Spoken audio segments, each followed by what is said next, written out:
오늘 우리 새 아침에 주신 하나님 말씀은 우리 마태복음 5장 14절부터 16절까지 말씀을 가지고요, 하나님의 살아계심을 세상에 보여주는 교회, 하나님의 살아계심을 세상에 보여주는 교회라는 제목으로 하나님 말씀 함께 시간 나누도록 하겠습니다. 2024년도가 이제 지났습니다. 이제 2024년도가 우리에게 밝았습니다. 올 한 해만큼은 여러분들이 저는요 참 행복했으면 좋겠습니다. 여러분 삶이 이 땅의 것으로 인하여 행복하는 것이 아니고요, 전 여러분들이 행복의 기준이 좀 바뀌었으면 좋을 것 같아요. 행복의 기준만 바뀌어도요 우리는 얼마든지 행복할 수 있거든요. 많은 사람들이 물어봅니다. 당신 행복하십니까? 물어보면 사람들이요, 아이고 나는 행복하지 않아요. 나는 행복하지 않아요. 왜 그러세요? 물어보면은 나는 돈도 없고 병도 없고 자식도 이 모양 이 꼴이고 나는 행복하지 않아요, 이렇게 말씀하시더라고요. 행복의 기준이라는 게 뭘까요? 사람들은 행복의 기준을요 많이 가지고 누리면 행복한 줄 압니다. 소유에 있다는 것이죠. to have, 많이 가지면 내가 행복하다고 알아요. 그러나 예수 믿는 사람은 행복의 기준이 바뀌는 겁니다. 많이 가진 to have가 아니고요, to be, 내 존재가 바뀌는 겁니다. 내가 바뀌는 거예요. 내 기준이 바뀌는 겁니다. 세상 사람들은 자기 자신의 행복의 기준을 세상의 것으로 할 때 우리는 행복의 기준이 바뀌는 겁니다. 우리의 행복의 기준은 뭔지 아십니까? 예수 그리스도, 그분이 우리 행복의 기준을 믿습니다. 예수 그리스도를 행복의 기준으로 삼는 사람들, 그런 사람은요 늘 언제나 행복할 수가 있게 되는 것이거든요. 그래서 여러분이 올 한 해는 많은 사람들의 세상의 기준으로 여러분들이 내가 불행해, 나는 왜 이렇게 살지, 이렇게 한탄하는 게 아니라 내 안에 예수님 때문에 나는 참 행복해, 나는 많은 걸 누린 사람이야, 나는 참 행복한 사람이야. 여러분이 행복의 기준이 바뀌어서 날마다 여러분 인생 삶이 행복한 삶을 살아간 여러분 다 될 수 있기를 여러분 주님의 이름으로 축복합니다. 그래 우리 삶이 날마다 행복해지는 거, 그게 하나님의 꿈이에요. 하나님의 그 꿈은 그 행복을 이 세상의 사람들에게요 또 보여주기 원하십니다. 하나님의 꿈은요 원래 우리 전화교회가 하나님의 살아계심을 세상에 보여주는 교회가 되기를 원하십니다. 이게 하나님은 우리 교회를 향한 꿈이고 우리 하나님께서 우리에게 주신 하나님의 비전이 될 수 있다는 것이거든요. 우리가 읽은 이 마태복음 5장은요 산상수훈으로 우리가 알려져 있습니다. 마태복음 5장 이 산상수훈에서 이 마태복음 5장 14절부터는요 예수님께서 우리를 이렇게 얘기하십니다. 어떻게 우리를 얘기하냐면요, 이렇게 우리 존재를 이렇게 말씀하세요. 자, 14절 말씀 보면은 우리의 존재를 주님께서 이렇게 말씀하십니다. 자, 한번 읽어보겠습니다. 시작. 너희는 세상의 빛이라. 산 위에 있는 동네가 숨겨지지 못할 것이요. 아멘. 자, 예수님은요 지금 산상수훈을 제자들에게 얘기합니다. 너희들은 앞으로 세상의 빛이 될 거야. 자, 너희들은 나를 3년 따라다니면은 세상의 빛이 될 거란다. 너희들이 성령을 받으면 세상의 빛이 될 거야. 이렇게 말씀하신 게 아니에요. 예수님은 지금 그 제자들에게 너희는 세상의 빛이다 이렇게 선포해 버린 겁니다. 여러분, 이 제자들에게 얼마나 놀랐을까요? 자기 자신은 빛이 없는데 어떻게 내가 세상의 빛이 될 수 있을까?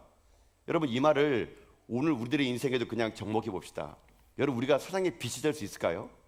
내 속에 이렇게 어둠이 있는데 나는 행복의 기준이 세상의 것이냐 예수님의 것이냐에 따라서 내가 지금 현재 삶이 갈팡질팡하는데 내가 어떻게 세상의 빛이 될 수 있을까? 여러분, 우리는요 세상의 빛이 되지 못해요. 우리는요 내가 빛을 낼 수 없는 존재예요. 우리는요 하나님부터 범죄한 인간들입니다.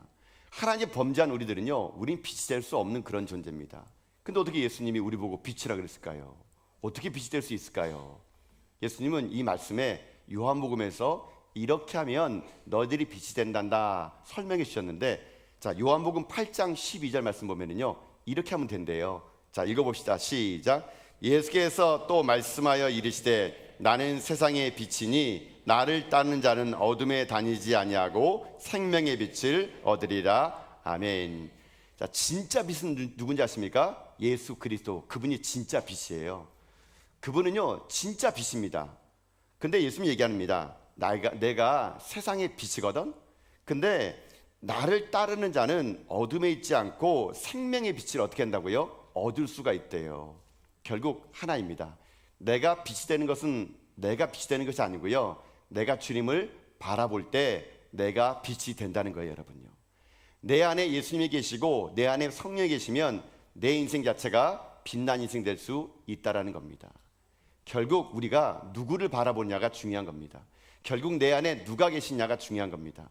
내 안에 예수님이 계시고 성령이 계시면요, 나는 어쩐 존재냐? 나는 그 예수님을요, 빛을 비춰낸 인생이 될 수 있다는 얘기예요, 여러분요. 여러분, 이걸 이렇게 한번 설명드려 볼까요? 여러분, 지금도 뭐 쓰고 있는지 모르겠지만 여러분 혹시 프리즘은 아세요? 프리즘? 프리즘이라고 아세요 혹시? 학교 안 나오셨군요. 프리즘 모르시는, 그 삼각 유리처럼 길게 따르게 된 거. 여러분, 그 학교 수업 시간에 그 빛의 굴절, 뭐 빛의 분산할 때 이거 이렇게 하시는데 학교를 안 나오셔서 잘 모르시군요. 여러분 다 이게 다 뭐 이게 서당 나오셨군요. 서당. 예. 제가 학교 다닐 때는요, 이 그 삼각 막대기로 된 게 프리즘이 있었어요. 그걸로 빛의 굴절, 빛의 뭐 분산 이런 걸 우리 그때 공부했던 기억이 나거든요. 여러분, 프리즘은요, 그냥 있으면은 삼각 막대 유리 덩어리. 근데 이 프리즘 어떻게 하는지 아십니까? 햇빛에 쫙 비치면은요, 햇빛이 프리즘을 딱 통과하면은 그 프리즘을 통해 가지고 뭐가 나냐? 오색 찬란한 빛이 여러분 나오게 됩니다.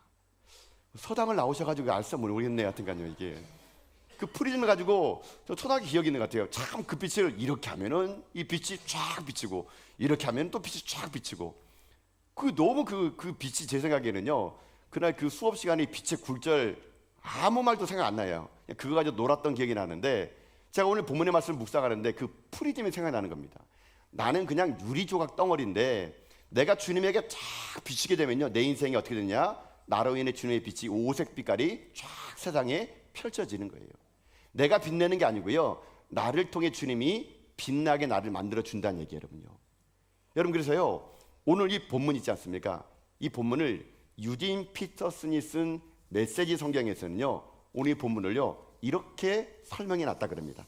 자, 우리 메시지 성경을 통해서 한번 5장 14절 말씀 읽어봅시다. 시작. 너희는 빛이 되어 세상에 하나님의 빛깔을 드러내라고 여기 있는 것이다. 하나님은 감추어둘 비밀이 아니다. 우리는 이 비밀을 훤히 드러낼 것이다. 산 위에 있는 도시만큼 훤히 드러낼 것이다. 아멘. 유진 피터슨이라는 사람이 메시지 성경에서 이 제가 하고 싶은 말을 이렇게 써놨더라고요. 그러니까요. 제가 이 유진 피터슨만을 보기 전에 이 본문을 묵상하면서, 아, 그렇구나. 나는 빛날 존재가 아닌데 내가 주님에게 포커스를 맞추면 그 주님의 그 아름다움이, 그 빛이 내게 임하면 나는 세상의 하나님의 아름다운 색깔을 내가 이렇게 분산할 수 있겠구나. 그런 마음을 가지고 있었는데, 제가 본문의 말씀을 여러 번역본을 읽다가 이 메시지 성경을 보는데 여기 그 말이 있는 거예요. 하나님의 색깔을 내는 존재래요, 여러분요. 여러분, 그래서 우리는 결코 우리 스스로 빛을 낼 수 없어요. 우리가 빛을 낼 수 있는 방법 딱 하나입니다. 예수 그리스도, 그분을 내 안에 모시는 겁니다. 날마다 주님을 바라보고 그분을 묵상하고 성령에 충만하면요, 내 속에 어떤 일이 일어나냐? 빛이 드러나게 되어진다는 겁니다. 그래서 여러분, 우리는요, 발광체가 아니에요. 스스로 빛을 못 내요. 우리는 반사체예요. 반사체. 빛을 받아서 그 세상에 비추는 겁니다. 자, 주님은 우리를요, 그렇게 세상의 빛으로 부르셨어요. 근데 우리를 어떻게 부르시느냐? 아주 그냥 대단하게 부르십니다. 아까 읽었던 그 5장 14절 말씀, 거기 보면 주님이 이렇게 얘기합니다. 너희는 세상의 빛이라 산 위에 있는 동네가 숨겨지지 못할 것이요. 여러분, 이렇게 생각하면 돼요. 여러분, 산 위에 동네가 있습니다. 그럼 그 동네는요, 사람들이 어떻게 될까요? 다 보입니다. 아무리 동네를 숨기려 하더라도 산 위에 있으면 저기에 마을이 있네? 사람들이 금방 안다는 얘기예요. 주님은 우리를요, 빛으로 부르시는데 우리를 어떻게 부르시냐? 마치 산 위에 사람들에게요, 여기 빛이 있단다. 세상 사람들아, 여기 빛이 있어. 그렇게 산 위에 마을이 있는 것처럼, 훤히 마을이 보이는 것처럼 우리를요, 세상에다가 그렇게 우리를 비춰보겠대요. 또 어떻게 비치느냐? 자, 여러분, 이 예를 15절에서는 이렇게 얘기합니다. 자, 15절 말씀 한번 읽어볼까요? 자, 읽겠습니다. 시작. 사람이 등불을 켜서 말 아래 두지 아니하고 등경 위에 두나니 이러므로 집안 모든 사람에게 비추느니라. 아멘. 자, 예를 또 드는 겁니다. 지금 예수님이 예를 드는 건데 우리가 지금 빛이래요. 그리고 우리를 어떻게 들어서기를 원하냐면요, 이렇게 한답니다. 산 위에 동네가 있으면 많은 사람이 저기 동네가 있다라고 보이는 것처럼, 또 주님이 예를 드는 겁니다. 등불을 가지고 등불을 말 아래 두지 않고 등경이에 둠으로 인해 가지고, 등경이 위에 있으면 어떻게 합니까? 그 등경이 위에 있으면 인해 가지고 그 온 집안이 환하게 비치는 거예요. 주님은요 오늘 우리를 부르셔가지고 어떤 존재로 삼기 원하시느냐, 그렇게 존재적으로 우리를요 빛의 자녀로 이 세상의 한복판에 우리를 드러내기를 주님은 원하신다는 겁니다. 왜 우리가 하나 앞에 그렇게 드러내는 존재가 되어야 될까요? 주님은 왜 우리를 그렇게 세상 한복판에 왜 드러내려고 그럴까요? 그 이유가 5장 16절에 나와 있고, 이 5장 16절 말씀이 2024년도 우리 전화교회에게 주신 하나님의 말씀이라고 저는 믿거든요. 자, 왜 드러나게 했을까요? 자, 5장 16절 말씀. 자, 한번 읽어봅시다. 시작. 이같이 너희 빛이 사람 앞에 비치게 하여 그들로 너희 착한 행실을 보고 하늘에 계신 너희 아버지께서 영광을 돌리게 하라. 아멘. 자, 찬찬히 읽어보세요. 너희 빛이 누구에게 비칩니까? 사람에게 비치는 거예요. 주님은요 우리를요 감춰두지 않습니다. 우리가 하나님의 예수 그리스도를 우리가 모신 우리들을 주님은요 세상 한복판에다가 딱 놓겠대요. 그리고 예수님을 그 빛을요 우리 통해 세상에 쫙 비치겠대요. 그런데 어떻게 비치느냐? 주님이 얘기합니다. 이같이 너희 빛을 사람 앞에 비치게 하여, 그 다음에요 너희 착한 행실을 보여주겠대요. 즉 다시 말하면요 여기서 빛은요 뭘 상징하느냐? 착한 행실을 상징하는 겁니다. 우리가 빛을 비춘다라는 것은 착한 행실을 상징하는 거예요, 여러분요. 그럼 내가 왜 착한 행실을 해야 될까? 주님은 그 이유를 얘기합니다. 니들이 착한 행실을 하게 되면 세상 사람들이 하나님이 살아계시다는 걸 알게 될 것이고, 그러면 세상 사람들이 너희들의 착한 행실을 보고 하나님에게 영광을 돌리게 하기 위해서 내가 너희들을 그렇게 세상 한복판에 보내겠다. 그것이 오늘 말씀의 내용이라는 거예요, 여러분. 자, 여러분, 하나님이 우리 가운데 뭘 원하는지 아십니까? 착한 행실이에요. 착한 행실. 여러분, 착한 행실이라는 것은 행동하는 그리스도인을 말하는 겁니다, 여러분요. 우리의 인생의 삶이 아무리 하나님 말씀을 듣는다 하더라도 여러분 그게 내 머릿속에만 머물면요 아무 의미가 없습니다. 여러분, 저는 좀 약간 어떤 뉘앙스냐면요, 어떤 그 신앙관과 목회차를 갖고 있냐면요, 저는 어렸을 때부터 이게 하나님 말씀을 들으면요, 설교를 들으면요 좀 답답했었습니다. 목사님들이 설교를 막 하는데 저는 항상 의문이었어요. 어떤 의문이냐? 그래서 어떻게 하라는 얘기예요? 저는 그 말을 계속했어요. 하나님 말씀을 막 풀어 설명해 주더라고요. 너무 은혜로운 말씀이었는데 저는요, 그래서 어떻게 하라는 얘기예요? 저는 그게 잘 제 삶 가운데 항상 의문이었습니다. 그래서 저는요 말씀을 딱 보면은 항상 이렇습니다. 이 말씀을 내가 어떻게 삶에서 실천할까? 저는 그게 항상 말씀 볼 때마다 제가 보는 관점이거든요. 여러분 혹시 여러분 아실지 모르겠지만요, 제가 설교하는 대부분의 내용들은요 여러분 그런 내용일 겁니다. 뭘 하라는 내용이 많아요. 여러분 이렇게 하세요, 이렇게 살아가세요, 이게 우리 뜻입니다, 이게 하나님 뜻입니다. 설교의 제목도요 대부분 하라, 이렇게 하라, 이렇게 하라, 이런 게 많은 거 뭐냐면요, 여러분 아멘이란 거 있잖아요. 아멘은 입술로 하는 것이 아니에요, 여러분요. 나의 삶에서 아멘이요 행동으로 드러나야 됩니다, 여러분요. 우리의 삶에서 그 하나님 말씀이요 드러나야 되는 겁니다. 착한 행실로 드러나야 되는 거예요. 우리는 지금까지 하나님 말씀을요 그냥 성경책 속에만 가둬둡니다. 참 좋은 말씀이네, 아멘, 이게 우리의 신앙이었어요. 그러나 하나님은 우리가요 이 말씀을 듣고 세상 한복판에서 그렇게 살라고 하시는 거예요, 여러분요. 근데 이게 쉽지 않을 겁니다, 여러분요. 말씀대로 사는 게 쉽지 않아요. 그 말씀을 살려고 그러면요 유혹도 많고 때로는 말씀을 사는 것 때문에 손해를 봐야 돼요. 그러나 여러분 정말 살아있는 사람이라면, 정말 신앙이라면요 말씀이 내 삶을요 막 간섭해야 됩니다. 힘들게 만들어야 돼요. 그 말씀을 나의 삶의 현장에서 지키느라고 손해보고, 그 말씀을 지키느라 내가 거룩한 왕따를 당하고, 여러분 그 말씀 때문에 내가 세상 한복판에서 몸부림치면서 하나님 뜻을 이루려고 살려고 하는 거예요.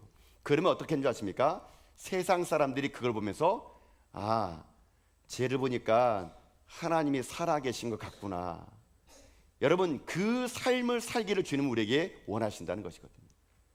여러분 우리는 지금까지 한국교회는요 너무 말만 많았던 것 같아요. 그저 말은 번지르게 자랐는데, 그저 말은 그냥 청산유수인데, 뭐 그냥 성경에 관한 지식은 많은데 삶이 하나도 변하지 않는 사람들, 내 인생의 삶의 행실, 착한 행실하고는 하나도 없는 사람들, 아니 예수 믿는 사람, 예수 안 믿는 사람보다 더 힘들게 살아가는 사람들, 여러분 그것이 우리들이 되는 것이 아니라, 저는 원래 여러분의 삶이 여러분이 주님의 빛이거든요. 그 빛을 세상에 비추셔야 됩니다. 착한 행실을 여러분 하셔야 돼요. 여러분 그러므로 말미암아 여러분의 행동을 통해서요, 아멘 이후에 그 입술의 고백이 삶으로 입술의 고백이 돼가지고요, 여러분 때문에 하나님이요 영광 받는 쓰임 받는 여러분 다 될 수 있기를 여러분 주님의 이름으로 축복합니다. 사람들은요 여러분을 주목하고 계세요. 세상 사람 여러분을 주목해요. 왜요? 주님이 우리를요 산 위에 있는 마을처럼 훤히 보이게 했기 때문에 그런 거예요.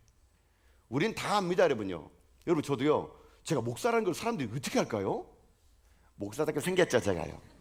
아닙니까? 네. 여러분 제가 여기 어디 가면은요, 뭐 사람들 물어봐요. 혹시 목사님이세요? 그러면 제가 내가 목사처럼 생겼나?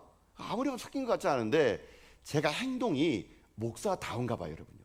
저는요 식당이나 뭐 이렇게 편의점이나 어디 가게 되면요, 저는 점원들을 함부로 대하지 않습니다. 아주 깍듯하게 대합니다. 오히려 그분이 손님처럼 대해요. 뭐 하나 갖다 주면 아유 감사합니다, 아유 고맙습니다.